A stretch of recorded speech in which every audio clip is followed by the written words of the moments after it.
paglalakbay, pagsubok at pag-asa. Ako, si Lori Ann P. Compression, isinilang sa lungsod ng General Santos City noong Pebrero 22, 2005. Bago ko sisimulan ang aking kwento, nais ko munang ipakilala sa inyo ang dalawang taong nagbuo at naging dahilan kung bakit ako nandito sa mundo. Meron akong mababait at mabubuting magulang na nagngangalang Josephine Compression at Joaquino Compression. Dahil sa kanilang pagmamahalan, nabuo kaming 7 magkakapatid. Simulan natin sa panganay hanggang sa bunso.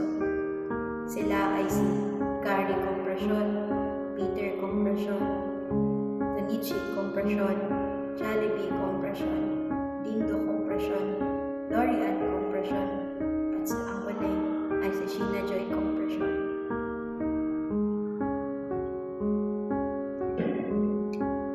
Ang kwento na ito ay walang titulo dahil ito ay base sa totoong kwento. Ito ay tungkol sa kwento ng buhay ko. Si Lori ay nag-aaral ng elementarya sa Alabel Central Integrated SPED Center. Noong kasagsagan ng elementarya, si Lori ay isang bata na hindi masyadong marunong makipag-usap sa kapwa bata dahil takot itong mabuli. Sa buong elementarya niya ay wala itong naging kaaway at konti lang rin ang naging kaibigan nito sa kadahilan ng hindi siya masyadong marunong makipag-usap. Noong nagtungtong si Lori ng high school, ay nag-aaral naman ito sa pribadong paaralan kung saan siya ngayon ay nag-aaral ng kolehiyo. Ito ay ang Holy Trinity College sa lungsod ng General Santos City. High school na buhay ni Lori ay hindi naging madali dahil kinailangan niyang magsakripisyo sa pag-aaral upang mabantayan ang kanyang pamangkin na 4 na buwan dahil iniwan ito ng ina niya sa kanila. At sa mababang edad, siya ay nagtayong ina sa kanyang pamangkin. Si Lori ay nag-aaral tuwing linggo dahil siya ay Sunday school student at tuwing Lunes hanggang Sabado naman ay siyang nakatoka na magbantay sa kanyang pamangkin. Sa mga panahon na iyon, si Lori ay nagkaroon ng tanong sa kanyang sarili. Tanong at taka kung bakit siya yung kinakailangang magdusa at maghirap sa problemang hindi niya naman ginawa. Ngunit hindi naging dahilan ang tanong at pagtataka na yon para hindi bantayan ni Lori ang kanyang pamangkin.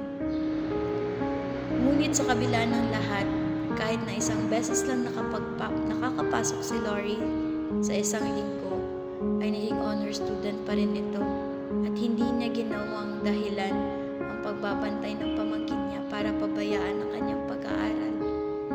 Wala man siyang buhay na katulad ng ibang bata sa kanila. Naging masaya pa rin si Lori sa kanyang buhay dahil sa karanasan na iyon ay naging mature si Lori at mas naging malawak ang kanyang pag-iisip sa mga bagay. At naintindihan ni Lori ang dahilan o ang sagot kung bakit siya ang kinakailangan na magsakripisyo. Dahil malawak ang pag-iisip nito.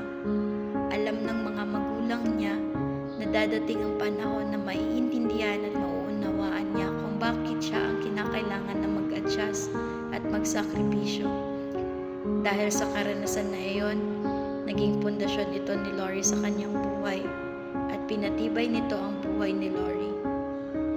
Isa yon sa mga naging dahilan kung bakit malakas si Lori at tinuruan din siya sa karanasan na iyon na mas palawakin ang kanyang pag-iisip. Isa yon sa mga naging dahilan kung bakit malakas si Lori at tinuruan din siya sa karanasan na iyon na mas palawakin ang pag-iisip at mas piliin na mag-isip muna bago kumilos. At yun ang naging baon ni Lori sa kanyang pag-senior high school. Si Lori ay naging mature kumpara sa ibang bata. Mas naging advanced mag-isip si Lori kumpara sa ibang bata na nasa kanyang edad. Noong grade 12 ay doon pumasok ang pagsubok na naging dahilan kung bakit siyang nagalit. Kung bakit nagalit si Lori sa kanyang magulang. Noong kasagsagan ng kanilang paghahanda para sa graduation, si Lori ay may natitira pang balance sa paaralan na 15,000 pesos. Sabi ng mga guru niya na bago sila makakapagpasok, dapat muna nilang asikasuhin ang mga accounts nila. Nag-alala si Lori dahil alam niyang hindi nila kaya na makapaghanap ng ganun kalaking pera sa loob ng 2 linggo. Kaya kinausap ng mga magulang ni Lori ang head ng finance na kung pwede magbayad muna ng 5,000 para lang makapag-marcha si Lori, at pumayag naman ito.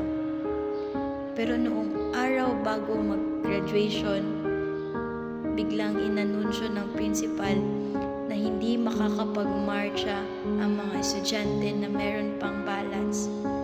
Kaya sobrang nasaktan si Lori dahil pinaghandaan niya yung araw na iyon. Kaya sinabi niya agad ito sa kanyang magulang at pinuntahan agad ng magulang niya ang head ng finance, at ang sabi ay kinakailangan talaga nilang bayaran ng buo ang balance ni Lori, at walang magawa ang magulang ni Lori dahil dito hindi nakapag-marcha si Lori. Kaya nagalit ito sa kanyang magulang, ngunit hindi nagtagal ay natindihan naman din ni Lori ang nangyari. Dahil sa kasagsagan rin nito ng pandemic ay kakasimula pa lang ng magtrabaho ng kanyang magulang. Nagulat ang mga magulang ni Lori dahil kinabukasan ay kinausap na sila ni Lori na para bang walang nangyari. Tinanong ng ama si Lori, "Nak, akala namin ng mama mo galit ka. Bakit ngayon parang ang sigla mo na para bang walang nangyari?" Sagot ni Lori, "Opo. Wala naman din akong magagawa kung magagalit pa ako. Hindi naman na din mababago yun. Hindi naman ako makakapag-marcha ng galit ko. Kaya hayaan niyo na po yan." Nagulat ang magulang ni Lori sa sagot nito, at kahit si Lori, nagulat din sa kanyang sarili. Nasasabi talagang naging mabuti yung pagpapalaki ng mga magulang ni Lori sa kanya dahil naging mabuting anak si Lori, at naging proud sila dahil napalaki nila ng maayos si Lori. At dahil sa mga karanasan nito, mas naging malakas ito sa buhay, lalo pa ngayon sa kolehiyo, na hindi niya gaano pinoproblema ang problema dahil kapag poproblemahin niya yung problema, mamomoblema lang siya. Isa rin ang Panginoon ang nakatulong sa kanya kung paano naging mabuting anak at kung paano niya harapin ang problema niya sa buhay. Kaya ngayon, si Lori ay hindi man perpekto, ngunit patuloy siyang natututo at patuloy siyang nagbabago.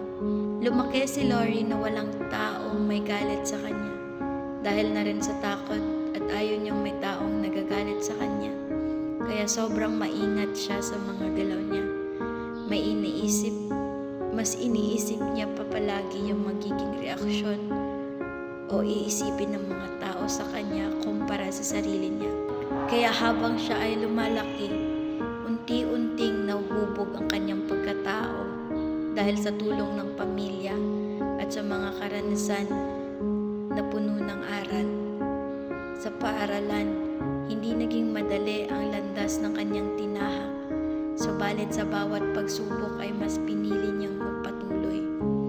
Ang mga karanasang ito ay nagturo sa kanya ng halaga ng tiyaga, disiplina at paniniwala sa sariling kakayahan. Sa kasalukuyan, patuloy na tinatahak ni Lori ang landas patungo sa kanyang mithiin, ang kanyang buhay na patunay na tagumpay. Ang kanyang buhay ay patunay na ang tagumpay ay hindi agad nakakamit, ngunit dumarating sa mga taong marunong maghintay, magsikap at mangarap. Ang talambuhay na ito ay salamin ng isang simpleng tao na may pusong handang harapin ang bukas ng pag-asa at determinasyon.